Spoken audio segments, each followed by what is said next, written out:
I had posted something earlier about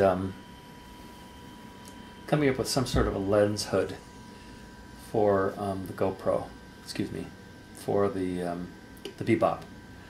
And I did take the idea of taking a Dremel tool to the lens cap, but you had to bring it down pretty far in order to completely get it out of the way of the view. This is actually a little bit of a compromise.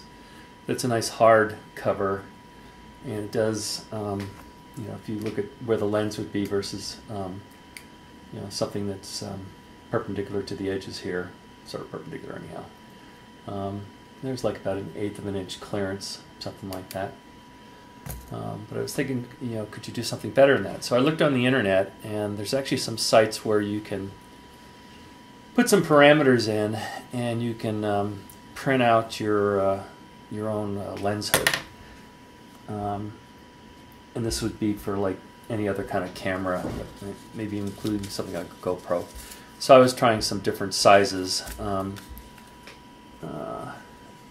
what it ended up with was you know, something that's about like this, and then I made some adjustments on field of view things. Again, a little bit of a compromise here and there.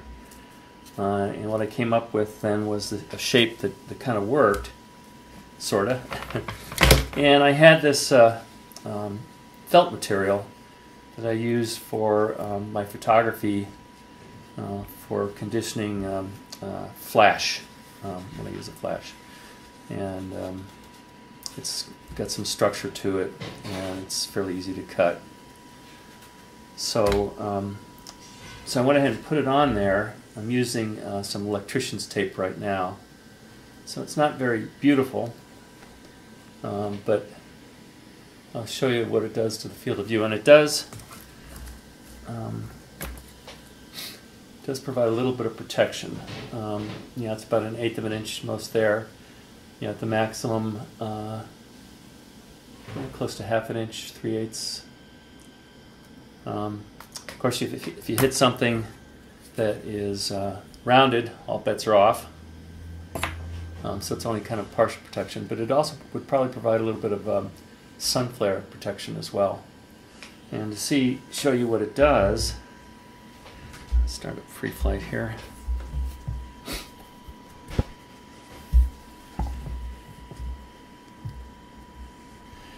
So there's the view from the center. And if I move to the right, there's nothing there. If I move to the left, nothing there. If I move up, nothing there. If I move down, nothing there. When I go to the corners, you can see a little bit right up here, a little bit in the left corner, but I can't imagine I'm spending a lot of time in those corners. Okay here, okay down here. And so I'll have to try this with a flight, but I think that might work out okay. Now here's one interesting thing that I found. Let's say I put it down here, like over in this right corner, and it's not showing any interference there. But if I take the Bebop and if I move it, look at that. Now I used to say that this really doesn't have 180 degree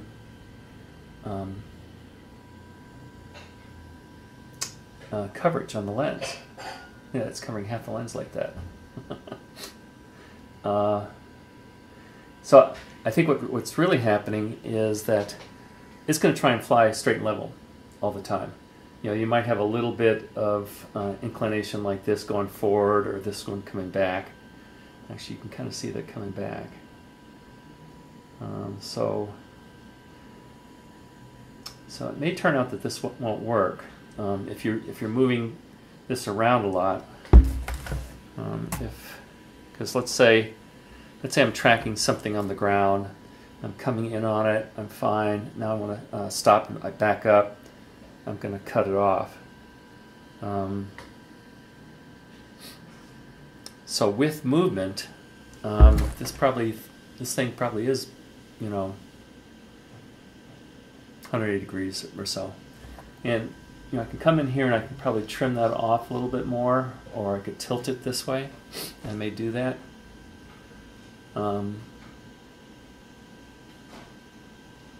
the more I do it, the less lens protection I'm going to have.